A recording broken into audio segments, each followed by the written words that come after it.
అన్ని శారీస్కి బ్యాక్గ్రౌండ్ వేయరు, కొన్ని శారీస్కి వేస్తారు, కొన్ని శారీస్కి వేయరు. అలాంటి శారీయే ఇదన్నమాట. అంటే కిందన ప్రింట్ అయి వచ్చేటప్పుడే కిందన బార్డర్ అనేది కలర్స్తో వచ్చేస్తుంది. ఇంకా అలా వచ్చిన శారీస్కి వచ్చి బ్యాక్గ్రౌండ్ వేయరు. ఇది కూడా అలాంటి శారీనే, బ్యాక్గ్రౌండ్ వేయకూడదు. ఓన్లీ ఫ్లవర్స్ వరకే డిజైన్ చేయమని చెప్పారు.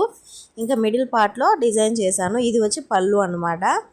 నేను ఇంకా సైడ్ కింద పైన బార్డర్ ఉంది కదా, రెడ్ కలర్, మెరూన్ కలర్ అనమాట. అది దాన్ని బేస్ చేసుకొని కలర్స్ అనేవి చూస్ చేసుకున్నాను.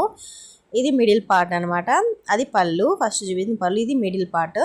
ఇంక ఇక్కడ చూస్తున్నారు కదా, ఇది బ్లౌజ్ పార్ట్. బ్లౌజ్లోకి వచ్చి నేను రెడ్ కలర్ బార్డర్ వచ్చింది కాబట్టి నేను రెడ్ కలర్ కొమ్మలకి కూడా రెడ్ కలర్ వేసాను. అంటే బార్డర్కి మ్యాచింగ్గా ఉండాలని చెప్పి ఇంకా రెడ్ కలర్కి ఏ కలర్ మ్యాచ్ అవుతుందని ఆలోచించి సీ గ్రీన్ కలర్ వచ్చి కొమ్మలకి మిడిల్ పార్ట్లో వేశారనమాట.